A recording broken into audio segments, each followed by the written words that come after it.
Welcome and hello to you from wherever you are joining us around the world right now. My name is Farai Mwakutuya, and we bring you the season finale of the elections debate series only on ZiFM Stereo, my station, your station, and this is with the proud support and sponsorship of the Election Resource Center.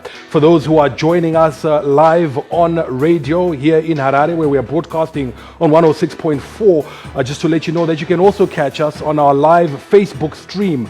Go to the ZiFM Stereo page, that is facebook.com/ZiFM Stereo or facebook.com/Election Resource Center. So we are broadcasting live on radio as well as on Facebook on the ZiFM page as well as the Election Resource Center page. Let me very quickly introduce my panel today. As I said, this is the season finale, so we'll be wrapping up and I suppose looking back and covering all the issues that you as listeners and viewers have raised and brought up to us, the issues that you want addressed by these political parties as we head into the elections.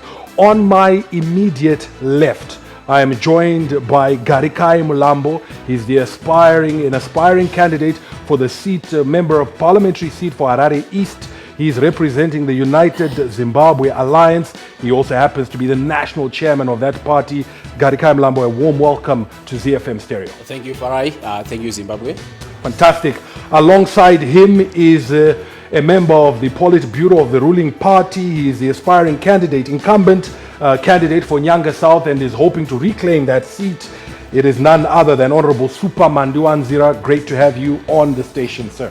Farai Mwakutuya, thank you very much. It's such a pleasure to be on this program for the very, very first time since it was launched on ZiFM, and most excited to be here with my colleagues, young people who have great ambitions and wishes for the country, who unfortunately we could not nurture into the Revolutionary Party, but most excited to be here representing myself and the ruling and winning ZANU PF. Fantastic. And last but by no means least, on my extreme left, Agency Gumbo is vying for the Hatcliffe constituency seat. He's an MP representing the opposition Citizens Coalition for Change. He also sits on that party's Legal Affairs Bureau. Agency Gumbo, great to have you on the show. Thank you very much for having us, and I look forward to having an interesting discourse for the benefit and interest of the nation. Fantastic. And listeners, this program does belong to you. We want to hear from you. If you have questions, if you have comments, please get in touch with us. The WhatsApp number for those who are listening live on radio is 0772 168 045, 0772 168 045. But for those who are watching on the Facebook feeds, just to put your comments in the comment section, put your question in the comment section, and we'll be able to read some of those questions and comments throughout the course of this program. Just a few ground rules. I think this is all about equity. All panelists will have equal time allocated to them and allotted to them to respond. We will not entertain or tolerate any interjections while someone is speaking, because everyone will be given an opportunity to make their representations and presentations. No hate speech, and I think just respect across the board, which I think is the spirit in which all these debates have been conducted, and I look forward to the very same continuing throughout the course of this program. Mr. Mlambo, I'll begin with you. There are a few themes that I'd like to get through that have come out throughout the course of the program, which are issues that I think people want to have addressed. But before we do that, I'll allow each of you an opportunity to make a pitch, a very quick 5-minute pitch. I'll begin with you, Mr. Mlambo. A lot of people will know about ZANU PF, a lot of people will know about CCC and all the other parties, but you are fairly new. For someone who's sitting out there and saying, who is United Zimbabwe Alliance, and why should I give them my vote? Thank you very much, Farai. Good evening, Zimbabwe, once again. My name is Mlambo Garikai, representing United Zimbabwe Alliance. I am the national chairperson, and I'm also vying for Harare East constituency seat, like it was introduced by Farai here. United Zimbabwe Alliance is a political party that was formed in May 2021. We are barely 26 months old right now, and this is our first election to contest in Zimbabwe with our president, of course, Elizabeth Valerio. We also managed to contest in the by-elections that were held in last year, 2022. I was also representing Harare East constituents, and there were also other candidates from other constituents that were fielded for that by-elections. Now, coming to United Zimbabwe Alliance, We are a party of youthful think tanks that gathered initially for the purpose of having a think tank. But eventually we said, no, let's have a political party. Why United Zimbabwe Alliance? Because we said we need a new party that represents the will of the people. Like Zimbabweans in general, for the past 4 decades, they've been torn apart between ZANU PF and MDC, now with its cousins. And now we're like, politics have divided people so much that it's no longer unbearable. Like people, they can fight each other, brothers and sisters can hate each other through politics. So we came in to address that discourse, that mischief, to say Zimbabweans must not be divided by political boundaries. We must be united as Zimbabweans. No wonder the name United Zimbabwe Alliance. And also, if we check on our party symbol, we say it's a fist and a hand, meaning to say it's ZANU PF and former MDC. Then, like, we are Zimbabweans first before we are parties as people. So let's be Zimbabweans. And we say in our motto, our slogan, we say, let's unite as we build Zimbabwe. And gatibatane tichivaka Zimbabwe, takabatana tichivaka Zimbabwe in Shona. So meaning to say, for us to go forward as Zimbabwe and build a proper Zimbabwe, we need a united Zimbabwe, not a Zimbabwe that is torn between parties. You know, when two big elephants are fighting, who suffers? It is the grass. Now, no wonder we bring ourselves in as United Zimbabwe Alliance with the theme and purpose of leading Zimbabwe that is united and to try to build that which was failed for the past 4 decades, of course. We can build it together as Zimbabweans. Indeed. Let me stop you there. Bring in your counterpart, Honorable Mandiwanzira. I think the point that has just been made there, and I think has come through, especially when we speak to opposition candidates on this platform. For the past 40 years, the ruling ZANU PF has been in power. Zimbabwe is perhaps not what many people would want it to be. A lot of people would have wanted a better, to have it better now. So why should we continue to put you back in power when you have not delivered what many or a sizable number of Zimbabweans are unhappy with? Thank you very much, Farai, for giving me this opportunity. I thought you would also give me an opportunity to do a pitch and then respond to your question. But if you don't mind, I will be able to try and put all of them in one response. First of all, I think it's very important to recognize that Zimbabwe is a very thriving democracy, and that on Wednesday next week, just less than 7 days pretty much, we all will be going to the ballots to cast our ballots. We will be going to our polling stations in order to choose the next government for the next 5 years. And I think it's very clear that we are going to choose between oratory skills and delivery skills. We either are going to choose 26-year-old party or a party that has a revolutionary background, a party that has distinguished achievements, or a party that is being seen doing stuff, or a party that is delivering or promising to deliver. That's what is going to be the determining factor when we go to the elections next week on Wednesday. You ask a very important question: why should people vote ZANU PF, which has been in power for more than 40 years? Because that is what they know, and that ZANU PF has been consistent. ZANU PF brings to the party the revolutionary background, brings to the party the many achievements that in 40 years this country has been able to achieve, one of which is the education. I mean, as I stand here, I stand with young people all below 40 years, capable of debating national issues on national television and on national radio. I stand here with an audience that is an educated society, some who are watching us from across the globe. Those are the benefits, those are the deliverables that we're talking about. We're talking about a party that is able to deliver in terms of the economic aspirations of our people. The party that led to the independence that we got, fought for independence, but beyond independence is now fighting for economic independence for the people, the majority of the people of this country. So I think it is important to retain a party whose credentials are well known than to go into the dark and expect that things will suddenly happen because there is a promise. I think that as I wrap up my response, Farai, we have a fantastic opportunity to measure the performance of some of the key parties in this election. The opposition CCC, which mutated from MDC, and ZANU PF. And I think we can demonstrate through the amount of work and investment that is being done by the party and the real results we can talk about later on this program, and what has happened to a mandate that has been given to the opposition in terms of running the local authorities, something we can go into a little bit later on. But Zimbabweans have a fantastic opportunity to compare the two political parties who are the main political parties, and of course, taking into account the 26-year-old new baby on the block.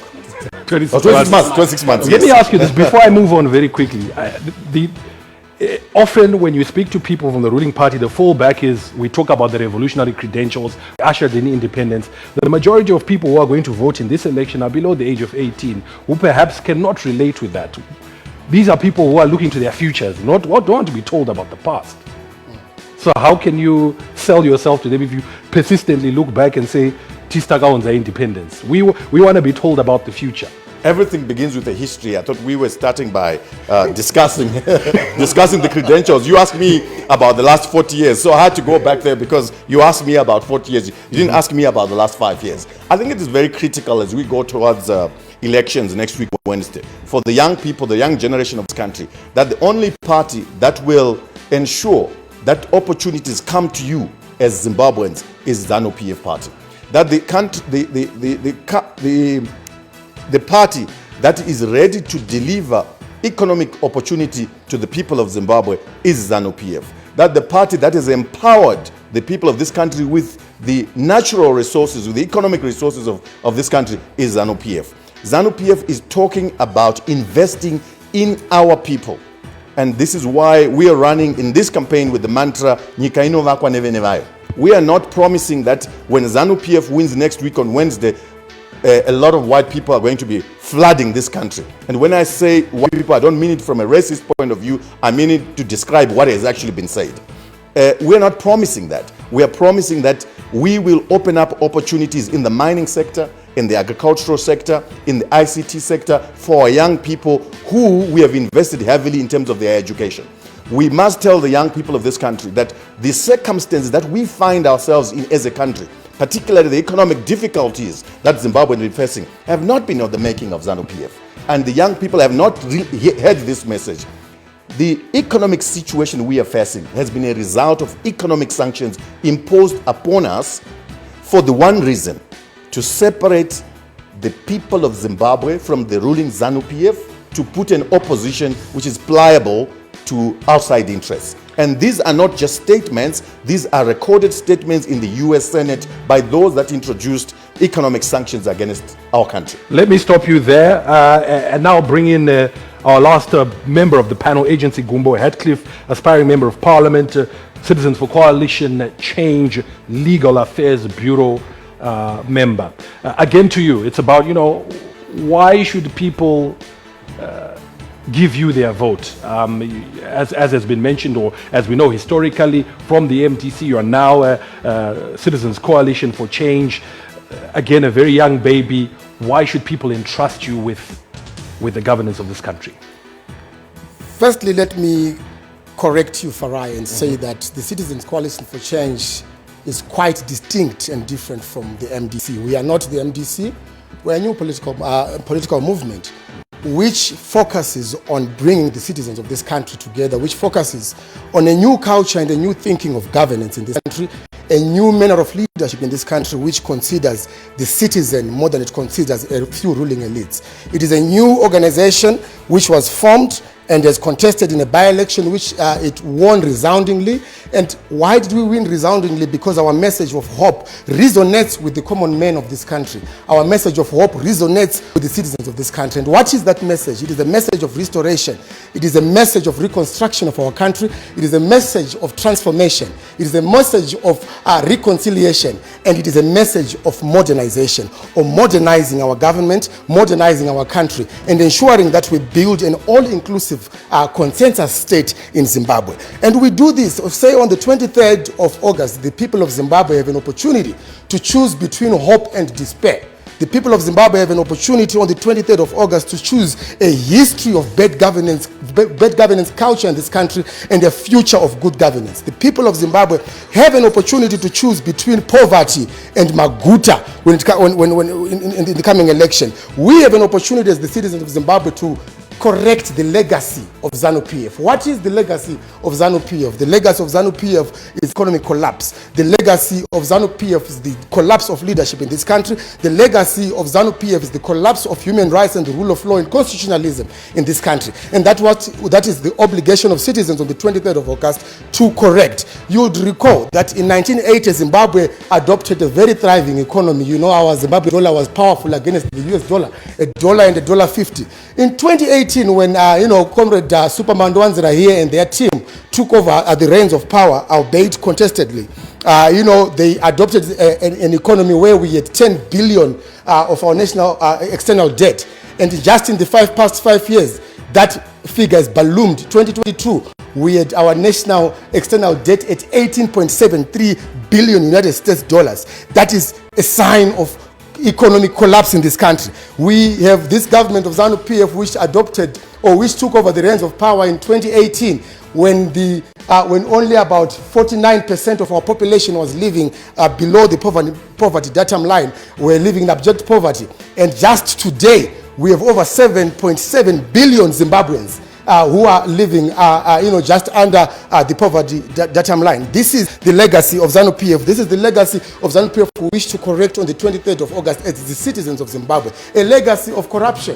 Zimbabwe today loses about 1.8 billion United States dollars from illicit financial flows, particularly in the gold industry. You know of the gold mafia saga. We all heard of it. ZANU PF disputes that this is happening. Why? Because they choose to harbor the criminals involved in the corruption which has destroyed this country. This is the legacy of ZANU PF. Corruption in parastatals, corruption in government ministries. There is a lot of examples we can give. You know very well of the Delish Mangwayas of this country who are moving scot-free, albeit they had been an expose of their massive corruption. Today we are adopting, we have a government which presides over, beautifying airports and beautifying border posts. When the nation, when hospitals down there in the rural areas do not have adequate equipment, do not have adequate medicines. Today, children are dying down there in Chimanimani, children are dying down there in Berengwa, while it's, during childbirth. Why? Because we do not have functional maternity wards in our hospitals. We are adopting, as the CCC government, we are adopting a government which has presided over serious economic decay in this country. And Zimbabweans have an opportunity on the 23rd of August to choose the hope of a new great Zimbabwe. To choose a Zimbabwe which is for everyone, a Zimbabwe which puts the citizen at the center. That is what Zimbabweans are going to choose on the 23rd of August. Great, Mr. Gumbo, I will stop you there. And then, as I said, the issues you've raised, and it's a theme that has come through consistently, is issues to do with the economy. So I'll begin on that end. You've spoken about what you allege are the failures of the Zambian government. What is the CCC's so what are your solutions? Because a lot of the time people say that the CCC or the opposition is based on pointing at the shortcomings of the ruling party, but not proffering any tangible solutions. So what is your solution to the economic challenges facing this country? How will you address them? The first, or the starting point for us is to restore confidence in our government, is to restore confidence in the leadership of the country. When leadership is bad, everything else becomes bad. When leadership is bad, there's no confidence in the economy. People do not want to invest in the economy. Why? Because they know the history of ZANU PF, which is a history of patronage. They know the history of ZANU PF, which is a history of corruption. So we will deal with the issue of corruption. We will deal with the issue of the financial losses that the government is incurring through the illicit financial flows in the gold industry, in the mining industry. Zimbabwe is rich and full of resources, but we are not realizing any economic benefit from that. Why? Because the certain individuals with links to the government or people within the government system itself seek to gather all resources to themselves and do not have any clear policies as to how our own resources can benefit the country. So we are going to deal with corruption. We are going to deal. How will you do that? We'll deal with the corruption, number one, by instituting policies which are sincere in terms of curbing and fighting corruption. We have the Zimbabwe Anti-Corruption Commission, and I've given you examples. I can drop names here which are in the public domain of individuals who have been fingered in corruption, individuals who have been singled out in queer and specious government and tender activities. But they are working scot-free. The Zimbabwe Anti-Corruption Commission is there, but we believe that it must be given a proper framework within which to operate. It must not be a lapdog of politicians. It must be the eye of the community. That is what we are going to do. We are going to institute policies that ensure a strong anti-corruption framework in this country, anti-corruption war in this country, so that we stop government losing from officials. So that's how we're going to do it. We'll start there, but again, we will increase our enforcement in terms of tax collection, revenue collection. Why? Because to build a nation, to build an economy, we must ask ourselves the question, where are we going to get money? Zimbabwe today, a lot of people, if we are going to ask each other just in this studio, how many of you remit checks in some of your business that you run? You realize there's a lot, fiscal mischief that is happening in this country, which we need to go and curb so that we don't prejudice our economy from the monies that it must be getting. Today, you hear of people who smuggle gold out of this country. When they smuggle gold out of this country, they externalize foreign receipts. How do they do that? They go with the gold to Dubai. They sell the gold in Dubai. They are all linked to the ZANU PF government, and we must correct that. Okay. So this is just part of the two. I can go the whole day debating how we're going to fix this economy. We have a plan. Very quickly, there's one more thing I want to ask, and I'll ask this to all of the... Over 80% of our young people, Farai, are not employed in this country. This has led to the scourge of drug abuse, which we know now today. There's more guka happening in the townships than there is any peace jobs happening in the townships. Why? Because I was giving you an example of the gold, mischief happening in the trade and industry there. Today, if you say, for example, if our economy was worth about $3 million, and you go and you sell gold outside the country, and when you sell our gold outside the country, you get paid outside the country, and perhaps we were supposed to get maybe $1 million from the gold. We don't get it here because it's externalized. Who has been prejudiced? We have lost the money, we have lost the gold. As a result, our economy cannot create jobs. As a result, because if that $1 million had been injected back into the economy, that $1 million could have built a clinic, could have employed 15 nurses, and could have dealt with the issue of unemployment. So we must fix the fundamentals. We must fix the economic fundamentals. Fantastic. As we work our way backwards, Honorable Mandiwanzira, and in all this, you'll be allowed to respond. I'll allow you to respond. Take our audiences very seriously and this discussion very seriously. I obviously don't want to put much emphasis to a lot of hullabaloo without any particular fact. The reason why we are here is to really be honest with the Zimbabweans. What is it that we are offering? I've listened to my brother Agency talk about, the usual that we hear at a rally. We are talking to intelligent Zimbabweans who went to school, who want to understand what it is that we are doing or what you will do. What I've just heard is the kind of debate which happens at university for SRC election. This is a national election that is very important. All the allegations that are made against ZANU PF are not serious. If we want to have a serious debate, I am saying the election next Wednesday is to compare what is it that the opposition has done in the local authorities where Zimbabweans have given them the mandate to run. What has been the service delivery? Forget about what agency is saying that we are going to do this and do that. They were given an opportunity over the last 5 years plus to showcase their capacity in leadership in local authorities. But what have we been able to get? Uncollected garbage, corruption of the highest order, by the way. We've been inundated with diseases. We have had cholera, we have typhoid. There's no water being delivered to the houses of people in Zimbabwe. That isn't the work of a party that is capable of running this country. The reality is that we have an opposition that is completely a disaster should they get anywhere near power. In fact, the people in local authorities now understand they made a big blunder by voting CCC, the MDC, and other opposition parties into the local authorities. Mr. Chamisa, Mr. Agency, and those of his party would have had a fantastic opportunity if they were standing in this debate to say we are better than ZANU PF because we are not corrupt, if you assume ZANU PF is corrupt. But more than half the local authority councillors in Harare are in trouble in courts because of corruption. Land deals. There is nothing to show that if these guys are given the country to run, they will do better than we have done. If you look at the investment that has come into Harare, given all the years they've been given opportunity to run Harare, for instance, is the widespread availability of land to sell second-hand cars. Look at who's promoting the industry of selling second-hand cars. It's some of the leadership of Triple C. They're the one who are owning these second-hand dealerships in town. That can't be a party that is ready to take this country forward. I would have expected free advice, that the opposition would stand here and say, given our last 5 years in government, what we have been able to do as an opposition is to go and mobilize from our friends abroad resources that allow us to collect garbage, resources that allow us to create a grid that's independent of the national power grid to power Harare, that we have been able to deliver fiber optic to every household. I mean, their leader is a former ICT minister. It is a simple thing to deliver fiber optic to every household. If we have pipes delivering water to every house. These guys are incompetent. They are not capable of running an economy. Juxtaposed to ZANU PF.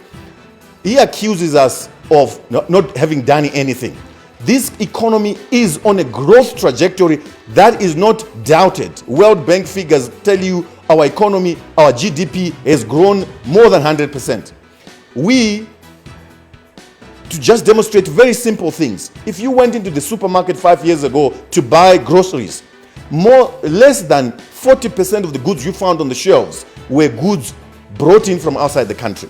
Today you go into the supermarkets, more than 80% of the goods on the shelves are goods that are produced by Zimbabweans. What does that mean? It means we have created employment. It means we are creating wealth. Our farmers are getting money into their pockets. That is what this government is doing. We have grown mining sector from $4 billion to now $12 billion in 5 years. These are numbers that cannot be challenged. I know you want to ask your question, but I want to respond to the whole issue of gold mafia. It is ZANU PF that speaks every day, kuti pasinema sanctions, that we must remove the sanctions. ZANU PF government does not want to trade in the black market, whether it's gold or any other mineral. We are at the forefront of saying, remove economic sanctions so that we can trade freely. The whole thing of sanctions is that it forces people to do things under the table. And we only in ZANU PF are the ones who say remove those sanctions because we don't want to do business under the table. When you allow business to be done under the table, there will be those unscrupulous who take advantage. So this whole gold mafia that you're talking about is as a result of economic sanctions, which we are saying remove those economic sanctions. But according to the leader of the opposition, only if he wins will he call Biden to say, can you now remove those sanctions? So the reality of the matter is that only ZANU PF wants an economy which is run openly, which is transparent by the removal of economic sanctions. But let me ask you this, Comrade Mandiwanzira. There have been conditions and there have been negotiations towards the removal of the sanctions. So, as I understand it, this is the roadmap to removal of sanctions. Why not do those things? The reality is that the sanctions are not a United Nations sanctions. Therefore, they are illegal sanctions. We cannot allow an individual country to determine the direction of any country by its telling us you must do this for us to remove economic sanctions. Go back to the land reform and 2000 for us to remove the economic sanctions. It can't be done by an individual country. It has to be done by the United Nations. We have no United Nations economic sanctions against us. We have sanctions by the United States. We have sanctions by the European Union. Why do you not have sanctions by Africans? Why do you not have sanctions by South Americans, by Asians? Do they not want the same things? It's because we have reclaimed our resources and that we have demonstrated that we can run an economy, we can run our country even under those sanctions and do great things for our country. And gold has been one of our major achievements because the gold production has climbed from about 15 tons to now nearly 40 tons per year. And these are public figures. So nothing is being done under the table. It is only the trading. That way you find things are being done outside of the norm because we are under economic sanctions. And the only party that says remove those economic sanctions is ZANU PF. If people are interested in doing things transparently, allow those economic sanctions to be removed and we can trade openly and no one has to do things under the table. Let me stop you there. Agency, I know you want to respond. I was going to ask, but Agency, I know you want to respond. We're going to come to that response. I want to bring in the other. I only responded you should ask. We're coming to you. But I know Mr. Mlambo wants to chip in, weigh in here and your thoughts on this because I think as you were speaking, you were saying... Thank you very much, Farai. Actually, I thought maybe I'm just a spectator. No, not at all. The audience Not at all. Not at all. are being equally subtracted from the equation. But however, let me first address the issue of economy. How we as United Zimbabwe Alliance are going to address the economic issue that has been destroyed, by the way, for the past 40 years by ZANU PF and its allies. And when I'm saying with its allies, I'm also talking of the MDC and its cousins, now the CCC. They tell you they are new, but they are all the same old people that we know. They tell you they are the new dispensation, but we know they are not. They are the same people who were the old. We know they are saying the CCC, but we know they are the same people that have been with the MDC and that have been part of the GNU from 2009. Now, let me talk about the economic address that we are talking about. As the United Zimbabwe Alliance, we are saying we have to be accountable first. As a party, we must be accountable to the people that have voted us into power. Remember, this is a social contract we need to respect. That is constitutional, mandated by the Constitution of Zimbabwe. We have to be accountable. Number one is the rule of law. The rule of law has to apply equally to everyone. By the way, we are talking of 4 pillars that are going to address the economic issue of our country. Number 1 is accountability. Number 2 is advancement. Number 3 is dignity. And number 4, we are talking of stability. And on accountability, we are talking of the rule of law. We are going to address that every citizen, regardless of your status, whether you are Mr. Supa Mandiwanzira, if you have broken the law, you have to be accountable, right? We have to address the issue of corruption, right? ZAC is there. Come on, guys. They can address our issues. They can have the powers to prosecute and not only waiting for prosecutors to prosecute their cases. We are talking of truth and reconciliations. This is accountability, guys.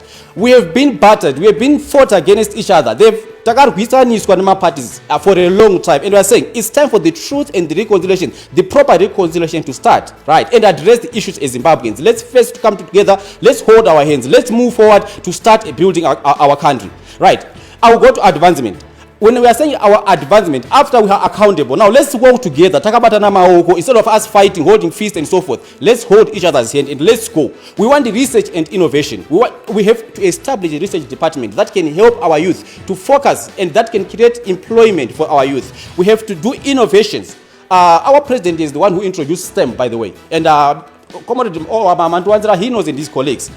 She came with the STEM, science, technology, engineering and mathematics. And we want to advance that at national level. From whether Urukudo Tito Urukupi, you have to have accessible information on research and innovation. We talk of the land. The land issue is very, very, very important. Listen here. When we talk about land issue, it needs to be addressed. We need to do a land audit. There's so many that is lying idle. And some of it being passed out to Chinese and so forth. No, I'm not against that. It's okay. But we have to do a land audit. The land must produce. And we must empower our citizens. Honorable is a beneficiary of mechanization schemes. But we go to the rural people, we say, Cheramakomba 19, and they are using mechanization. Come on, we are going to old stone age. Can't we move forward as Zimbabweans? This is what we desire. We are young, right? We can't go back to the old system of timber ufe. Let's have mechanization. Let's have innovation. And through this innovation, that's how we are going to address those things, right? We have to have equitable land distribution. People must have title deeds for their land, not just to say you've got a 99-year lease. You can't. It's not bankable, right? We have to be prepared to have equitable land distribution. Then dignity. How many times, guys, have you heard of our own citizens? Right now, they are going to Zambia, they are going to South Africa to access medical care. Go to Paranyato right there. They've got no proper, basic medicine for people who are going to the hospitals. And people are dying. Our hospitals are becoming death traps. They jump the border to Limpopo and they are everywhere on social media. Where are you coming from? I'm coming from Zimbabwe. Why are you here? I'm seeking medication. But why can't you get proper medication in your own country? Come on, this is the dignity that we are talking about. We must have dignity as Zimbabweans. Let's address the issue of dignity as Zimbabweans. Our community, we must have proper access to opportunities. Pre-1980 or after 1980, every location, I always say this, there are recreational facilities. What have happened to them? The MDC and ZANU PF, they've destroyed them, leading our youth to drugs. Can that work for our generation? Not even a single day. And that's why the youth are reaching to drugs. But for us to address those fundamentals, let's go to our communities. Let's address those things at community level, community halls and so forth. And look, scouting of footballer players' talent and so forth happens at community level. Amavugu, for example, has got a high number of athletes, a high number of musicians. I think every area in Harare or outside Harare, if they can have accessible and equal opportunities to present their talent, that can create employment. Not just say drugs, then they just go there and sing dance or vachimba zvinyazi. That cannot be sustainable in the long term. So what we desire is to have sustainable economical advancement of our country. Then when we talk of stability, we have to stabilize our currency. We have to stabilize our local government. We have to stabilize our transport system. We cannot talk of a government right now, 43 years later. There is a plan to put a railway line from Harare to Chitungwiza, but we have not even achieved that. And they say, come on, vote for me again, and you are going to do that. Have you invested your vote wisely, or you are just selling your vote for 2 minutes gains? I think it's time Zimbabwe we think and not to be persuaded by sweet words or sweet nothings or these freebies to say, I'm going to vote for them again. 5 years is not a joke. 5 years is a long term, and we need proper transport, we need proper transport connection, we need proper infrastructure to enable our economy to run. And when I'm saying accountable, advancement, dignity and stability, all this is achievable for a proper functioning economy. And it is possible, it is achievable under the United Zimbabwe Alliance. Thank you so much, Mr. Mlambo. I want to come back to your agency. I know you wanted to respond. Let me allow you to respond to the specific issues, because I think that is an issue that would love to hear a response. Local government, you were given, as has been said, this is an opportunity that was given. Do you have anything to show for it? In reality, if we're to really look at this objectively, do you think that the opposition has done justice to the people who voted for them into local authorities? Well, in 3 minutes. Thank you. To start with, I want to say to my brother here, Supa Mandiwanzira, that propaganda will not save his party in this election. And people of old used to say that those who live in glass houses must not throw stones. He speaks of corruption in local authorities, and that he is here, who in his tenure as the Minister of ICT, he presided over scandals at the ministry. He presided over scandals which are now in the public domain, and I'm not making allegations which are not in the public domain. He even then got released of his duties at that time. This is the culture of ZANU PF governance. This is the culture of ZANU PF government. Corruption exists in ZANU PF and does not exist in the local authorities. The corruption he makes reference to. We've seen councillors that have been arrested. We've seen land that has been sold without following due process. Well, Chinese loans that have not been accounted for. Sure. Morton Jeffries still to be fixed. Okay, after receiving $120 million Mr. Gumbo used to buy vehicles. Let's allow Mr. Gumbo to respond. How about the $5 million at net one with the reward Kangai issue? There's a law. There's a law. So ZANU PF is the headmaster of corruption in this country. It cannot lecture the people of Zimbabwe, particularly its officials, cannot lecture the people of Zimbabwe or lie to the people of Zimbabwe about corruption in local authorities. We know very well, and that's why, as the CCC, our vision for a new great Zimbabwe is such that we will restore the issue of the executive mayors, we will restore true devolution, put in place legal frameworks and policies that ensure true devolution in this country. Why? Because we want to ensure that our local authorities are well funded. We want to ensure that we have localized budgets which will allow for the development of our communities. Right now, you know very well of the issues, the tussle between Jacob Mafume and the Minister of Local Government. We know of it, it's in the public domain. You know what was happening with the Pomona deal. You know very well what is happening even with the Zinara monies. You know very well how the central government has incapacitated our local authorities. Hence, we are proposing to the people of Zimbabwe that voters into office will ensure that there's devolution of funds, will ensure that our budget is devolved to communities to cater for the specific demands and requirements of our separate communities. ZANU PF seeks to hide behind the CCC local bodies, seeks to hide behind CCC councillors. Who are the ministers who are running this country? Who are the ministers who are running this country for the past 43 years? Who has been at the helm of power? They talk of themselves as the new dispensation. We say they're a new desperation. Why? Because they seek to hoodwink the people of Zimbabwe to say we are not the ones who were in power since 1980, when we know very well it is the culture and nature of ZANU PF that has thrown this economy into disarray. Let me ask you this again, Mr. Gumbo. Yes. There were some figures that were mentioned by Honorable Mandiwanzira, and he's saying you can't argue with numbers. So we have seen mining sector grow. We have seen bumper harvest in wheat, maize, tobacco. We have seen infrastructure being built. Are you saying that these things are worth nothing, or perhaps you're saying we'll actually do better than this? No, number one, we'll do better. How will we do better? We'll do better by ensuring that we prioritize the citizens. We'll do better by ensuring that we prioritize feeding our starving 7.7 million people in our population. We'll do better how? We'll do better by ensuring that any infrastructural development project that is undertaken in this country is done without putting a burden on the national debt. It is done without putting a budget on our external debt. We'll do infrastructure building. We will not want to have good roads and starving children. We don't want to have good and beautified borders which are being built for our children to move out of this country in search of greener pastures. We do not want a nation where we are building beautiful airports. We are building beautiful airports and yet we only have one aeroplane which is functional under the national flag. We will not do that. We will do sincere and genuine development which starts from the bottom, which ensures that the ordinary citizen can walk into a hospital and be treated, get medicine, find equipment there. We'll walk into a school, get educated with a well-remunerated teacher. We'll fix the fundamentals. We will not. Right. Let me I think it's very important that we put this discussion into perspective. I think what is important to highlight is the fact that, first of all, he speaks to me in my term as a former ICT minister and makes aspersions of corruption. Aspersions of corruption on me. Yes. The long and short of the story, because this is, I don't want to make this discussion a personal discussion, is when I was appointed ICT minister, I discovered that there was a 220 million US project that had been granted to a Chinese company without going to tender, that the pricing was suspicious. I hired a Chinese company which offered its services for free to investigate that contract, discovered that we had been prejudiced nearly $100 million on that contract. I asked that we renegotiate a signed contract.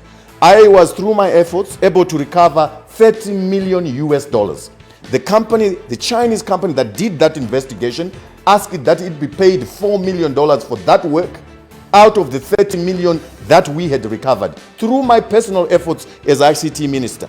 That is where the allegation that I had asked for $4 million. I never asked for $4 million. I recovered on behalf of the government of Zimbabwe $30 million on a signed contract. That is the reality. Those are the records in the courts, and that is why the courts cleared me. I never took a cent when I was a government minister. I never gave anyone a contract, my relative a contract in any of the parastatals when I was a government minister. And I would like you to not just repeat this here, go outside and repeat it, and I will sue you because there is evidence to prove that what I'm saying is correct. Let me go to his criticism of ZANU PF of building airports, of building borders, of building national highways. He talks about attracting investment. There is no investment that comes in when the basic thing, that is infrastructure, is not present. President Mnangagwa and the new dispensation are laying the foundation for attracting investors. His leader talks about, I'm going to call Biden and attract investors. Investors don't come on a phone call. They come on the basis of opportunity and infrastructure to execute that opportunity. And that is what this government has been able to do. And we can prove it. They talk about we are going to attract investment. No, we are already attracting investment. We have $500 million that has just come outside at Acadia, just outside Harare in lithium. We are coming from Manicaland this afternoon. We had a big rally by the president in Manicaland.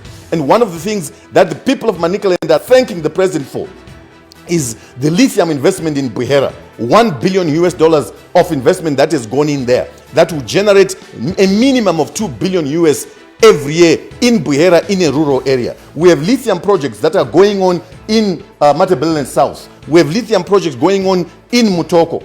These are opportunities and projects that are being pushed by the new government. And it's happening. It's people are seeing that it is actually happening. Roads are being fixed. It's actually happening. How many Zimbabweans are traveling to South Africa every day? Tell those Zimbabweans that you don't appreciate those roads being nice. Tell Zimbabweans who are buying, exporting product to South Africa, and tell them the efficiency that has been brought about at Beitbridge Porter Post is not important.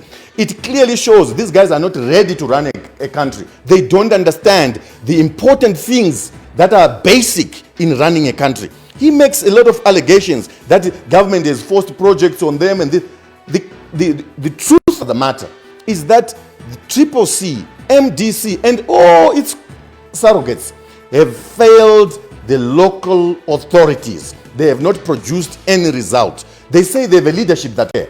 I have seen on WhatsApp a video that circulates where Chamisa says he has been in Europe, he has been to this country and this country, locking the opportunities for this country, causing more sanctions. A caring leader says, I've been there to tell them that the government that you've been working with is not correct. Give me the resources. I go and showcase what I can do in Harare, and the people can see that we are capable leaders. But they are so selfish. No capacity to run a country. They have capacity probably to just run families, their own families. If they cared, angadai akaenda kune dzimwe nyika ikoko achinoti ndiri kukumbira support for the local authorities where the people have given me a mandate. Nothing. There is no borehole that they've sunk in Harare. We talk about clinics, we talk about no medication and no this, no that. Tell me, go and show me the council clinics in Bulawayo, the council clinics in Harare, where you are demonstrating that you are capable of running a country, that you are capable of just running a local authority. There is absolutely nothing to show for it. So the reality of the matter is this. On Wednesday next week, Zimbabweans have an opportunity to re-vote as a party that is delivering, not oratory skills. To just come on a program or go on a platform and just kutaura nyambo against the president and say nasty things about ZANU PF is not what is going to win you hearts. People want food on the table, and that's what President Mnangagwa is working towards. People want jobs. That's what we are working towards. President Mnangagwa is maximizing the resources of this country to make sure that we get the best as a country. He banned the export of raw minerals that have not been processed. What does that do? It creates a huge opportunity for the country. It means that Zimbabweans who are smart can now go to the banks, seek money to import machinery to process manganese, to process lithium, to process granite, to process silica, and export and make money for themselves. This country is full of opportunity, and the only man who is making that opportunity realizable by the local people is President Emmerson Mnangagwa. We are not talking as a party. We are not talking of expecting other people to come and build this country. We are saying Zimbabweans will do it themselves. We are not going to rallies and expect the Americans to fund the Americans to come and put money in our country. No, we are saying Zimbabweans must be given opportunity to invest in their own country. What they lack are resources, and we must create those resources to make sure that the Zimbabweans who have been educated fantastically by ZANU PF over the last 40 plus years must find opportunity in their country. Zimbabweans who have been exposed in the diaspora must come back and get those opportunities. This is why President Emmerson Mnangagwa, each time he's in a foreign country, he's looking for Zimbabweans to say, guys, what can we do for you to invest in your country? That is leadership. Are those opportunities available to all and sundry, or those who are politically connected, or those who are in the ruling party? I would like to tell you, and this is very simple. Every Zimbabwean can go into the provincial mining director in their province to register a claim for a mining claim. Even paprazi pako kana pamushapenga kwa gold, awuende ku hurumende kunokumbira kuda kupega, you go and peg. People know where the granite is. The people who are discovering lithium are the people who are living in those rural areas. Nobody has stopped them to say you cannot import chigayo cha matombo kuti ugaye matombo umeke ugadzire concentrate for export. We have this view which has been perpetrated by the opposition to think that opportunity is only available for those connected to ZANU PF. I know many people who run big businesses who despise ZANU PF, but they are still given an opportunity by the government. I know many people who don't like ZANU PF who are farming and they were given land under the land reform program.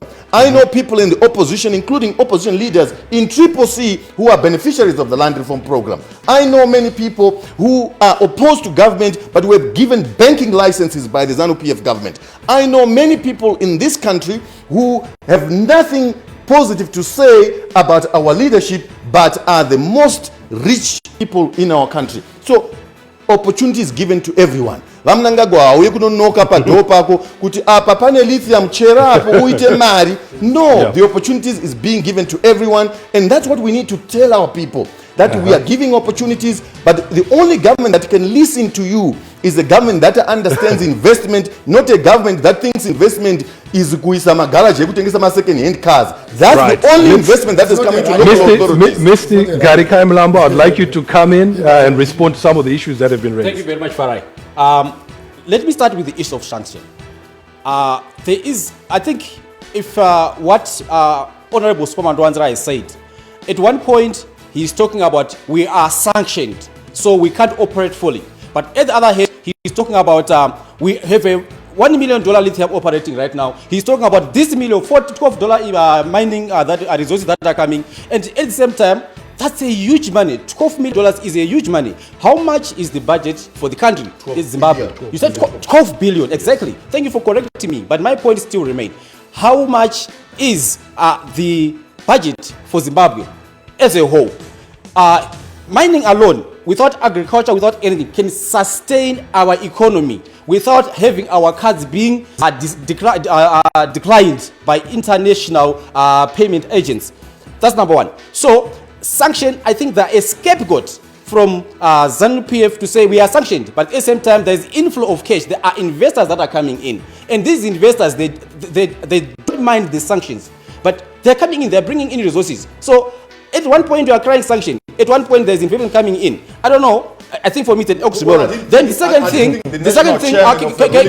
can you give me an opportunity? Lesson in economics. Can you give me an opportunity? Can you give me an opportunity? I will. Let's allow him to finish. Okay, Mr. Mlambo. We talk of lithium and other minerals being prohibited to export raw. But we know special waivers to other organizations that can export the same, right? Okay, this means to say there are more who are better than the other. We are never equal. Then again, the issue of opportunities that they are equal, I think that's actually a lie. To start with, go to Glenview. They can tell you if you don't have card Msangano, and when they say Msangano is ZANU PF, you cannot operate in that area. It's a no-go area for you. We've got our members who are there. Everywhere where there is a common operation area, you need a ZANU PF card for you to operate. That's inequality on its own.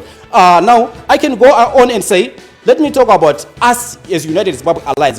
How we are going to address this. I can talk about equal opportunity for everyone, regardless of your degree or of whether you are white, you are black, you are educated, but wherever you can operate in your own area, we have to encourage that. Whether you are affiliated to United Zimbabwe Alliance or not, you have to operate. That's equal opportunity. We desire a country with a security sector that protects its people, not a security sector that victimizes its people. This is very important for a functional economy. We desire to see our country being considered an equitable contributor to the GDP of its neighbors, for example, SADC. Right now, I think we are becoming a case of a poor cousin. Every time a Zimbabwean does something, it has to be a headline that a Zimbabwean was caught stealing, a Zimbabwean was caught this. Again, this is a euphoria that has been created for the past 40 years, and people are going everywhere in search of economy, but we need that recognition in the international and in the regional borders, that Zimbabweans, they contribute from inside their countries, either by exporting or by a product or our education and our knowledge. Not simply to say they're a parasite. Nobody needs a parasite. The moment that you have a parasite in your house, the next thing you are going to fumigate. We talk of the EDI, the Economic Independent Declaration, that's 1965. Sanction. But we know that 1965, Zimbabwe had the strongest currency in the region, even Neku Euro.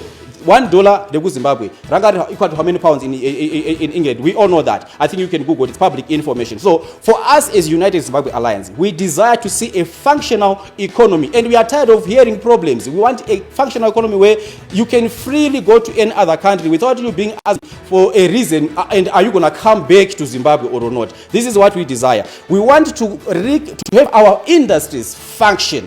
Look, we have railway lines that are connecting every industry. Right here in Harare and right there in Bulawayo, the economic hub of our industries. Those are railway lines, they are abandoned. Most of these industry areas, after my tuck shop, some are beer halls, our church. Look, we have to have a working economy through our industries. Industrialization is the way to go. If we have industries operating in Africa, in Zimbabwe, we will not be a net importer. We are importing. We are importing toothpicks. But you have not done. It is my time. It is not doing that. It is not doing that. Why it is not doing that? Which industry is operating right now? We are importing toothpicks from China. Don't we have enough trees to do toothpicks? Let me start making toothpicks. You must invest as a Zimbabwean. It's the investment. I'm giving him one more. He's got one more minute left. We'll let him finish. Thank you very much. So we are saying let's have industries opening. Why are we not operating enough as our industries? It is simply because the economic environment is not enabling. Today you are having $1 in your account. Then tomorrow it's no longer $1. It's a donkey.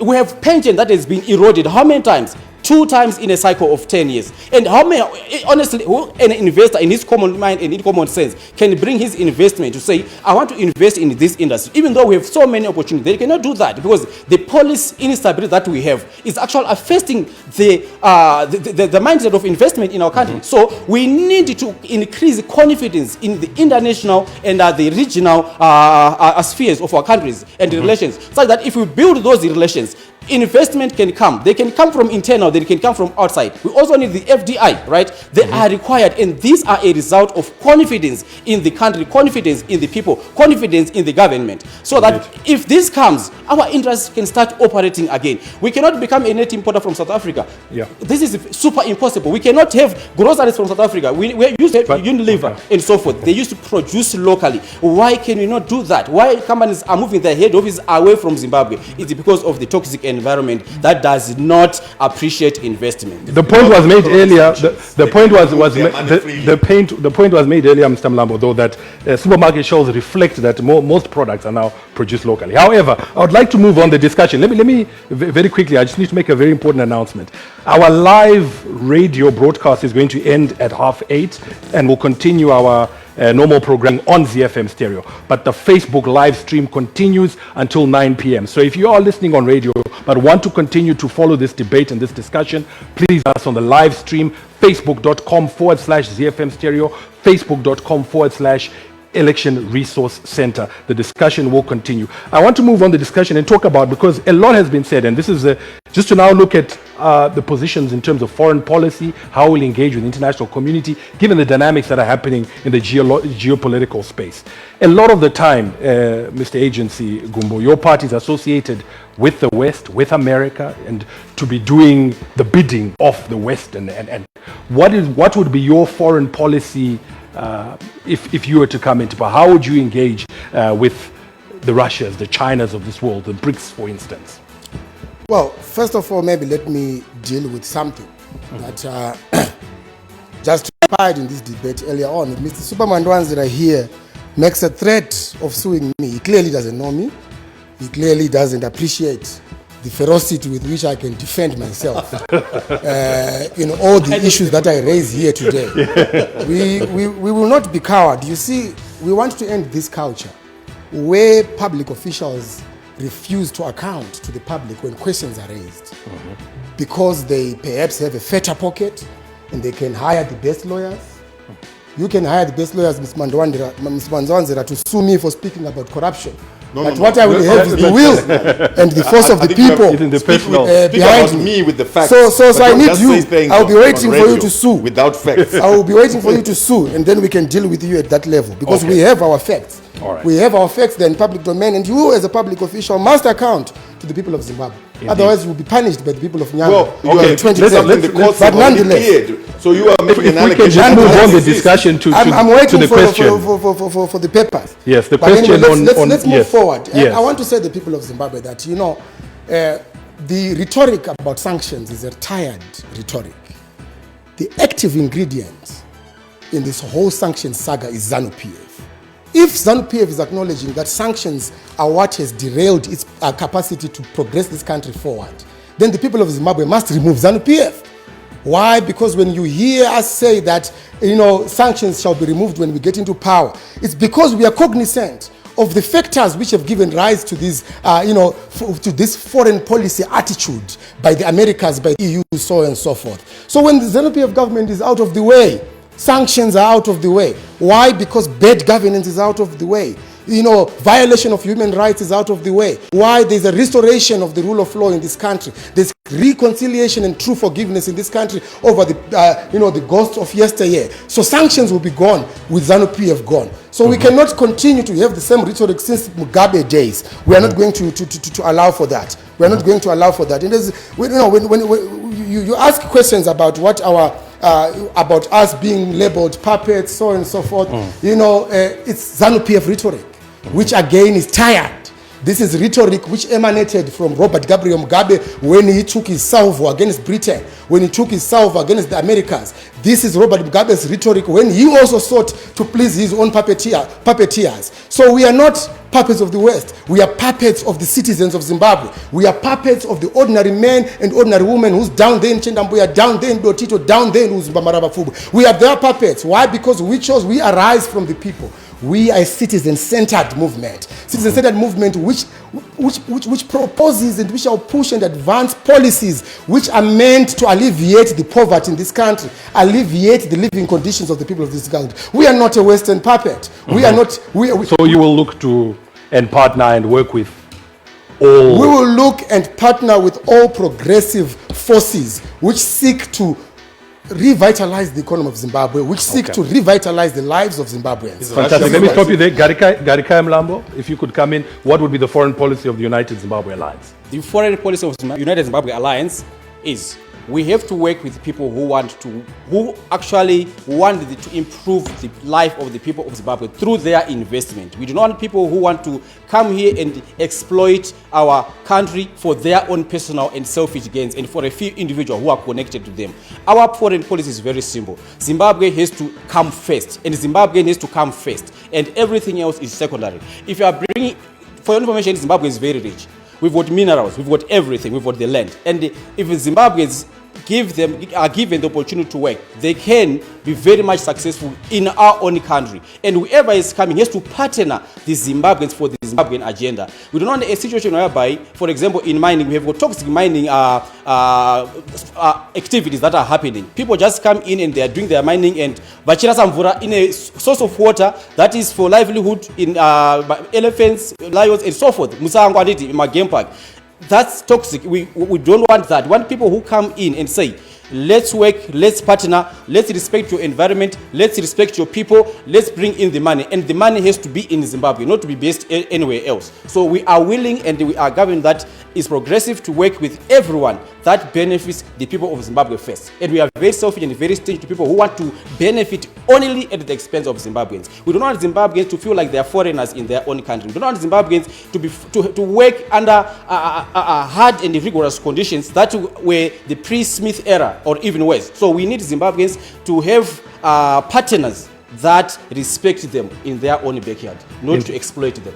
Thank you so much. Let me come to you, Honorable Mandiwanzira, the same question. But let me just add also to it, a couple of listeners have been coming through and specifically saying, you know, this sanctions issue. There was one I wrote down where he said, even Smith was under my sanctions, but he can't get mkaka. So as you respond to the issue on foreign policy, okay. So also let me start that. by responding to this issue of sanctions being just rhetoric.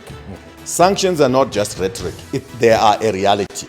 But we are saying even under sanctions, ZANU PF has demonstrated that it can survive, that it has the tactics to make sure that we deliver to the people of Zimbabwe just as we have been doing.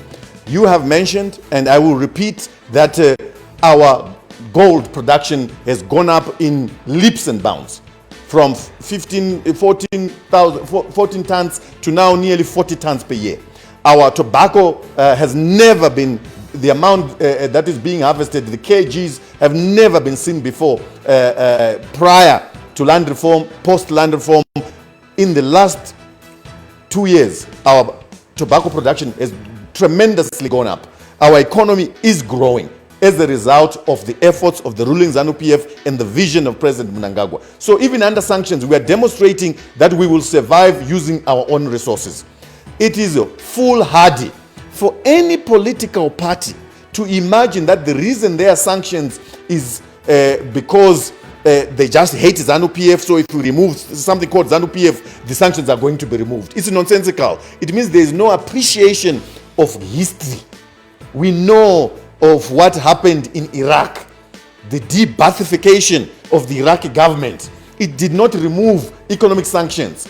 Economic sanctions are put in because certain countries want to benefit from your resources. The only reason they can be removed is when you have given them what they want, not because when you have removed ZANU PF. So it is worse to put a new party which has no clue of global affairs, and they think that by waking up you phone Biden to say, oh, now remove sanctions, we have done a deal in Zimbabwe.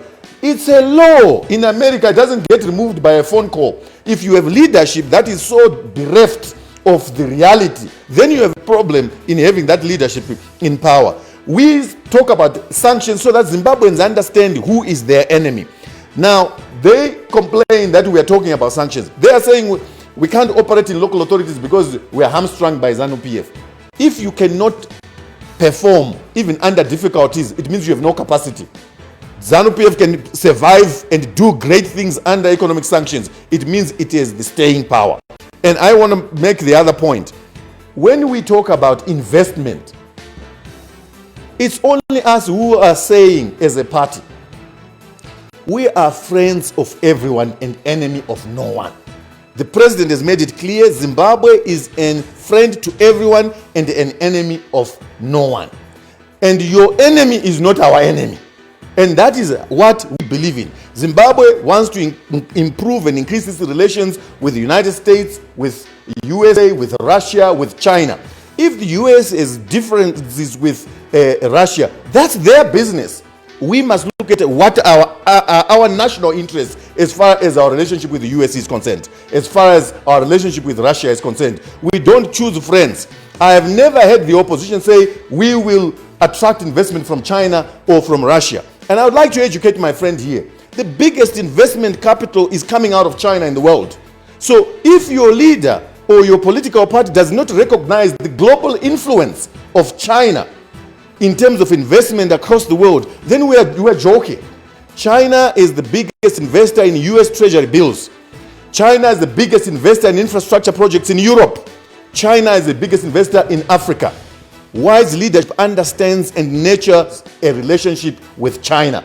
If you have leadership that does not recognize that the number one global economy in a few years' time will be China, and that the number one currency is the US and will be behind China, then we're actually not talking serious business of taking the country forward. So our policy will be to recognize that the global economics are shifting and that China is becoming a stronger player in the global economy, and we must strengthen our relationship because our relationship is backdated to our liberation struggle. And that we must continue to relate with the United States, but we must also understand that there are boundaries when it comes to our national sovereignty and the aspirations of our people. Mr. Agency Gumbo, let me come to you. The issue of social service delivery, I think you've again made reference to it quite a bit. You've spoken about hospitals not being in a good state, yet priorities are being put somewhere else. If we were to put it to you, where would you prioritize? Because social service delivery is clearly important. Which are the areas that you'd say these are the key priorities and this is how we'd go about funding them? Right, we'll prioritize number one, our education. We have made a commitment to the people of Zimbabwe that in the first 100 days of our, of being in office, and we know the 100 days start running from the 24th of August. What are we going to do? We are going to institute serious reform within the education sector to ensure that not only are we producing people who can cram, but we are also producing students and we are producing graduates who are technically gifted. We are going to ensure that we restore and we rebuild our vocational training syllabus. We will ensure that we scrape out the color system in the education sector, for example.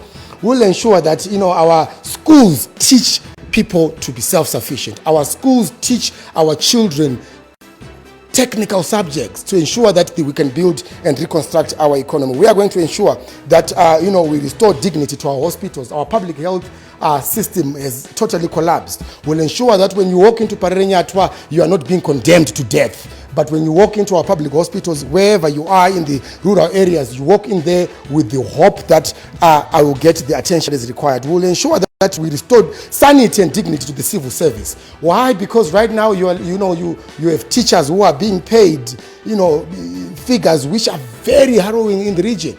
Our teachers are the least paid in this region, and we are going to ensure that we restore the dignity of people who work for government. Why? So that we can restore efficiency in our government system. We are going to ensure that we remove this whole idea of if you want to get employed in the civil service, you must a party card or you must go through some vetting processes of ones we ask with ZANU, so we are not going to put them in. We are going to remove that so that we ensure competence in our government, competence in all our government departments. We are going to ensure again that we introduce what is called a lean government, which is all inclusive and which is based on merit. We are going to even get people like Supa Mandiwanzira here to say if he wins, but he's going to lose in Nyanga. But we are still going to employ him and say, you are a non-broadcaster. What can you assist us with, ZBC? We are going to bring them in. Why? Because we want a Zimbabwe for everyone. A Zimbabwe that benefits everyone. So this is our vision, a vision of a new great Zimbabwe. This is our vision, a vision of a Zimbabwe that is for all and by all. The citizen must not just be useful for the vote. He must be useful for all the decisions that government will make. So the citizen will be at the center of our vision of making Zimbabwe great again. But so let me just ask you this. 15 million citizens, yes. Can you be everything to everyone? Can you, because clearly there are, can you make everyone happy? Right. We believe in pro-people policies. If you are going to read through our manifesto, by the way, we launched our manifesto, the new Great Zimbabwe Blueprint. We launched it a couple of days ago in Bulawayo, and the people are receiving it widely. And ZANU PF has come up to say that their record is their manifesto, and I believe Zimbabwe does not need to be lectured on the record of Zimbabwe. Look at your pocket, and you will know the record of ZANU PF. Look at your bank account, you will know the record of ZANU PF. So our new Great Zimbabwe agenda focuses on one thing, and making sure that we drive pro-people policies, we drive pro-poor policies to ensure that Zimbabweans who are disenfranchised in this country, where only a few ruling elites are enjoying. We have Zimbabwe where people are driving Lamborghinis, and yet other people are living at under $1 a day. This is the Zimbabwe reality, and we are going to change that. Yes, we might not be able to be a darling and sweetheart of everyone. We might not be able to charm everyone. We might, of course, we are obviously not lucrative to people like Supa Mandiwanzira, because he knows that as a CCC government will cut the bus stop of Luti. Okay. Mr. Mlambo, I'll let you come in. I know you've spoken to some of the issues, but on social service delivery, what would be your priorities? How do you actually practically fund that social service delivery? Thank you very much, Farai. United Zimbabwe Alliance is a practical party. We believe in action. And the first thing that I can tell you, you can even tell the atmosphere. At one point, I was really scared that a fight might even break in. We want to unite Zimbabwean first. That's what we desire. We want to unite Zimbabwean first. And like I said, a united Zimbabwe can build this Zimbabwe by its own bare hands. And this is very powerful. This is very practical. Right. For starters, we as United Zimbabwe Alliance, we believe in citizen engagement. That's our ideology. And even when we started the party and when we did our manifesto, we went around to the citizens of Zimbabwe. What do we want us to do? For start in Harare or any other urban areas. Okay, let me start with Harare. The transport system is very important. Right now, if you go Panaforthi, any rank in the city, there is commotion of people trying to catch the bus that is available to go home, right? But the service industry in transport sector is not enough. What are we going to do that? We are going, for number one, to make sure that the train that runs Harare Kwazana must be available for the passengers. We must have a train that runs Harare to Mavuku available.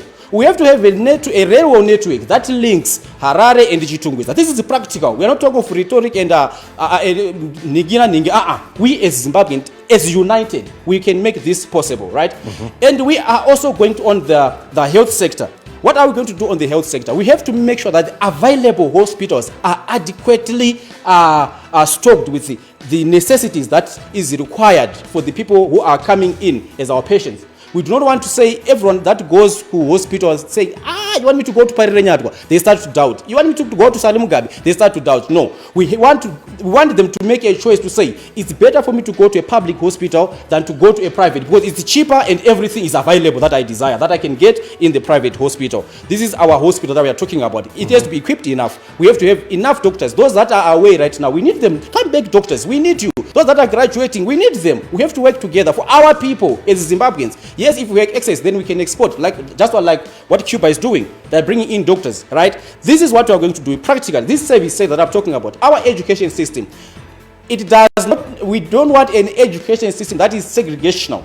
An education system that talks about the elite, that talks about, yes, it has to be there somehow, but a children in Mzaraba, a child in Chipinge must have equal education.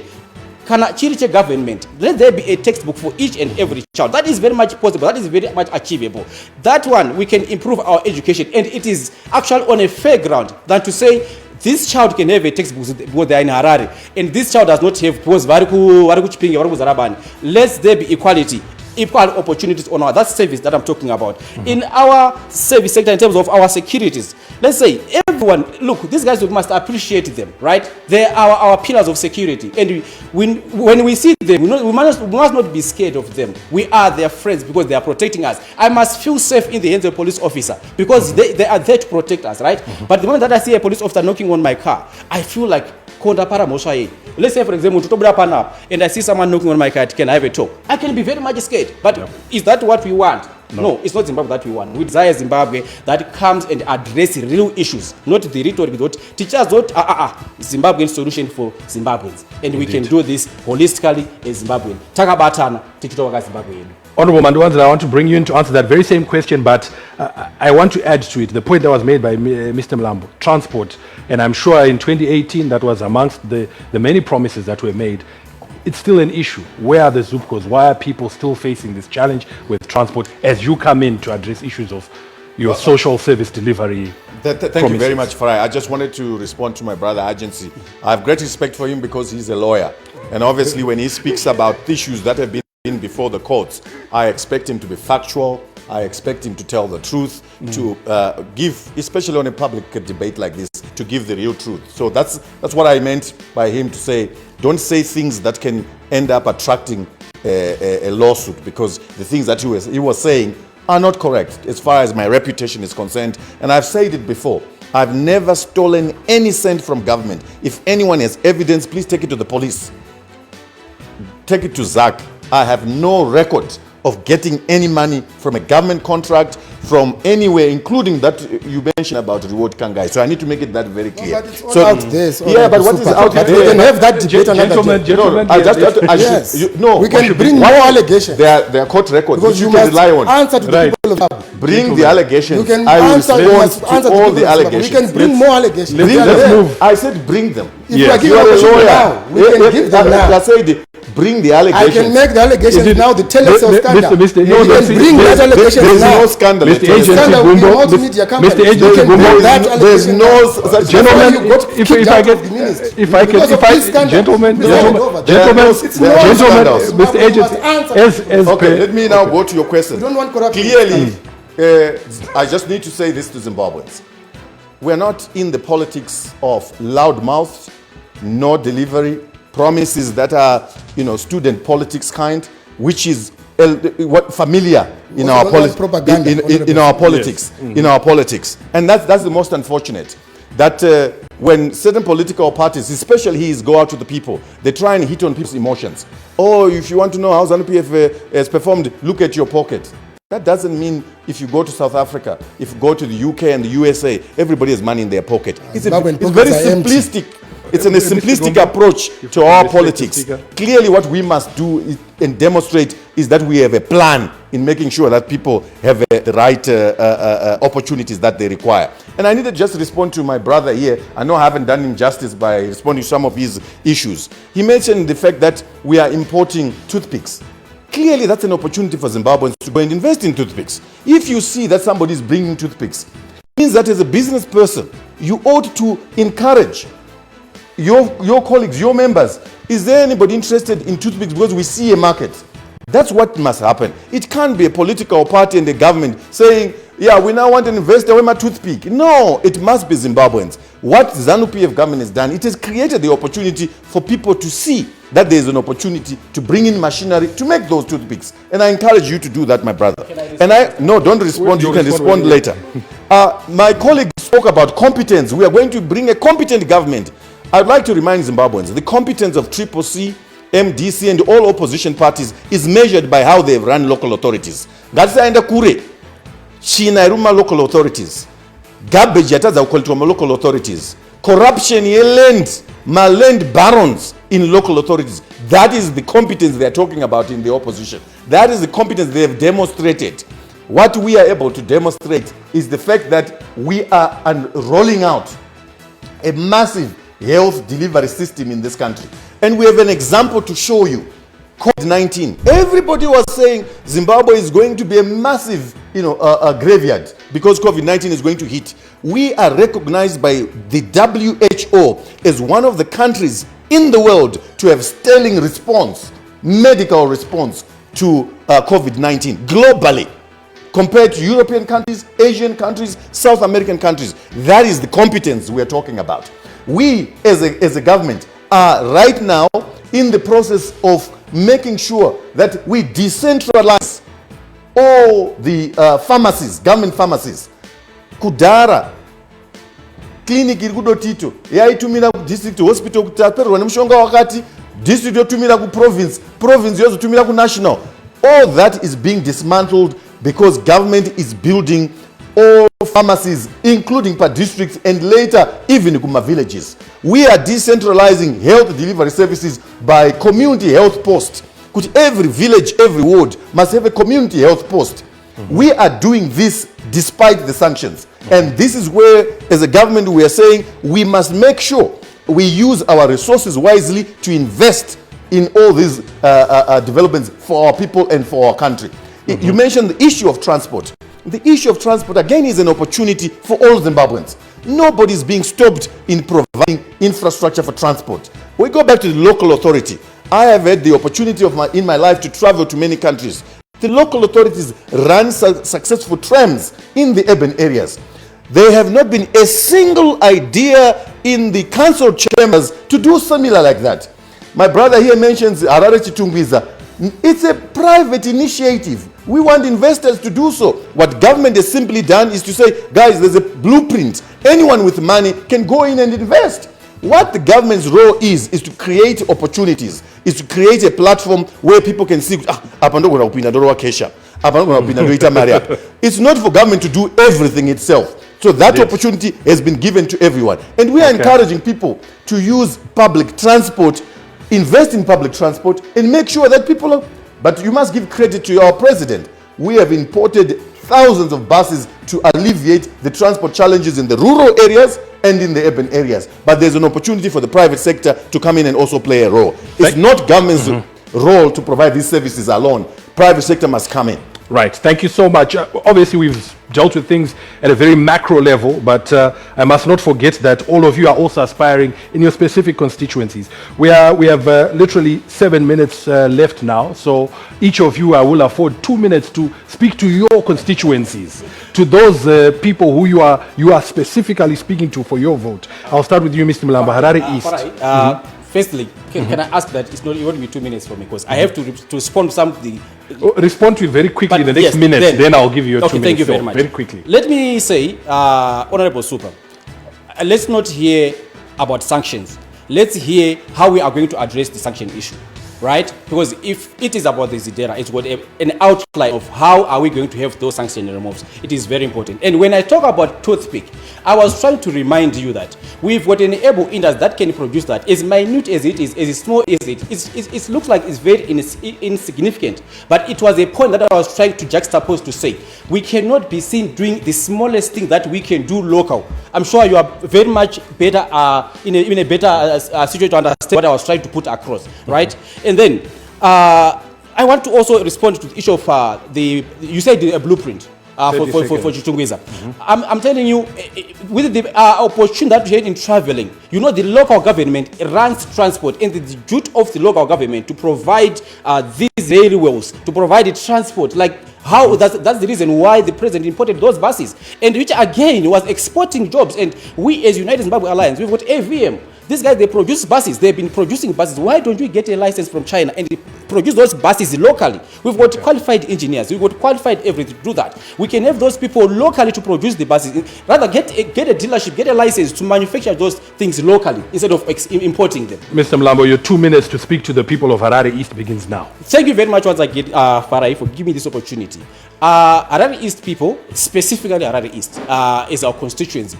I believe we had the all the candidates from ZANU PF, from CCC, from MDC for all these years. It is an opportunity and a privilege for you to have a citizen of Harare East who desires to see change in our constituency, in how things are done. We desire to see people who are not demigods, people who can be servants for our constituency, people who work for our constituency. And for me, I think my mantra for Harare East constituency is centered on 4 specific pillars again, which is number 1, the legislation. Number 2, we talk of service delivery. Number 3, we talk of infrastructure. And number 4, we talk of empowerment. And for the time that I have given, I think I will go specifically on empowerment. And my heart and my desire burns on the youth of Harare East constituency. As far and wide it is, I desire to see youth prospering. I desire to see the next youth minister for sports and arts and culture come from my constituency. Why? Specifically because we've nurtured using the resources within our communities. We've got football grounds, we've got swimming pools, we've got everything that you need, facility that was built before. We need to refurbish these facilities and make these facilities available for our youth such that they can run away from drugs. We need a legislator, a servant who comes to the people, who does not prescribe. Come on, guys. You do not go to a doctor and expect the doctor to prescribe you something without you telling them their problem. I have to come to the people of Harare East. What is it that we can do together to make our constituents great, such that we can be the sunrise from the east? Let's be the pillar that can be an example to our constituency. Let's engage the people of Harare East. We can get into the groups, right? This is very important. This is very important, right? For our constituents, jealous. This is what we want for the people of Harare East. We want a new change, not the same rhetoric. We cannot continue recycling people. I don't know for how long has he been an MP. We also need the people to have new mind in their constitution, not to regurgitate and recycle. We are done of the old. We want the new. We are capable and we can deliver that we want for the people. Honorable Mandiwanzira, to the people of Nyanga South. Thank you very much. I just would like to take this opportunity to thank the people of Nyanga South for giving me an incredible 2 terms in office. It's never happened before, and I'm going for a 3rd term, and they have assured me and promised me that they'll give me the 3rd term. And it is on the basis that we would like to take forward the work that government is doing. We've seen His Excellency President spearhead rural industrialization, wild fruits now being produced in factories to make wines, to make all sorts of other products, tomato plant in Mutoko. And I'm saying to the people of Nyanga, my mandate before has been focused on improving communications. We did.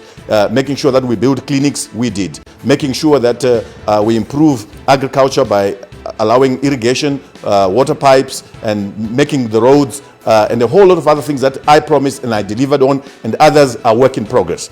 And the next 5 years, I've asked the people of Nyanga to give me their mandate, because I believe that the resources of Nyanga must now be converted to creating employment for the local people of Nyanga. I believe that the resources of Nyanga must be exploited by the people in Nyanga, manufactured, value-added in Nyanga in order to improve the economy of the people of Nyanga. I believe that the timber that's available in Nyanga must now come out of Nyanga as furniture. The water from the special natural springs in Nyanga must come out of Nyanga as borrowed water, because Mutare right now drinks all Nyanga water coming from Nyangani Mountain, right in my constituency. And we would like now an opportunity to create a business opportunity for Zimbabwean people to go and bottle that water in Nyanga, and we can export it globally because it's coming from some of the finest springs. We would like the fruits that are being produced in Nyanga to be produced into value-added products, and make sure that we supply the Zimbabwean market and the international market. So my mandate is to improve on the economic circumstances of the people of Nyanga by ensuring that we attract investment in areas that are ready for investment in Nyanga. So I'm asking the people of Nyanga again to please continue to support me as you have promised. My colleague here, Agency, was saying I'm going to lose against their candidate. I would like to invite him for tea and coffee next week after Wednesday, so that he understands fully that I'll still be the MP for Nyanga South. And of course, because this may be the last opportunity for me to speak. I just would like to thank my colleagues. I think we had a very fantastic debate very passionate Zimbabweans, particularly, unfortunately, they are not in the right political parties. We hope we can be able to meet outside of this discussion and convince you that the Revolutionary Party is where things happen. You can only change things from within ZANU PF. Your passion, your energy, if it was in ZANU PF, it would actually count for something. Unfortunately, it won't count for anything because you are in the wrong party. Mr. Agency Gumbo, you'll have the final words as the Hatcliffe Aspiring Member of Parliament. What is your pitch to your constituents? Well, to the people of Hatcliffe, I say to you, Agency Gumbo brings to you 3 agendas. He brings to you as your MP the developmental agenda, he brings to you as your MP the empowerment agenda, and he brings to you a very solid legislative agenda. When we go to Parliament, one major thing I'm going to do, because my constituency, it consists of suburbs which have your middle to upper class people and even upper class people, and also your low income earners and so on and so forth. It has a suburb, Mount Pleasant, Greystone Park, Helensville, and also a high density suburb which is Hatcliffe, hence the name Hatcliffe constituency. So the people of Hatcliffe constituency, I will say, I will utilize my expertise, I will utilize my experience to do resource advocacy to ensure that we bring development to our community. Resource advocacy in government, resource advocacy in the private sector, resource advocacy in the civil sector to ensure that we curb and we deal with certain problems that we have been experiencing in our constituency. A lot, deteriorating health, child-headed families, bad roads, poor sanitation, lack of public infrastructure. We will deal with that how by ensuring that we mobilize resources which are required to build our Hatcliffe. We will ensure that we bring our empowerment agenda by addressing the women in our community, addressing the elderly in our community, addressing the young people in Hatcliffe constituency, to allow them opportunities to save themselves from the poverty that they've been thrown into by the ZANU PF misrule. We'll ensure that we bring capacity building exercises for our young people so that they can be capacitated to be able to fend their own families. We'll ensure that our women are given funding to get into projects so that women are not thrown into other, illicit activities, and we take our youths outside this scourge of drug. I have a strong legislative agenda, and what is that? To ensure the regularization of settlements in Hatcliffe constituency. I will ensure the regularization of Hatcliffe community. To date, Hatcliffe residents do not have title deeds. We want to ensure security of tenure. But how do we do that? We go and we correct the wrong and evil of land baronism in Hatcliffe. We will deal with the land barons. We will deal with the land mafia in Hatcliffe and ensure that there's security of tenure and there's equitable land distribution and stand distribution, and stop the land theft. Fantastic. Thank you so much, Mr. Agency Gumbo.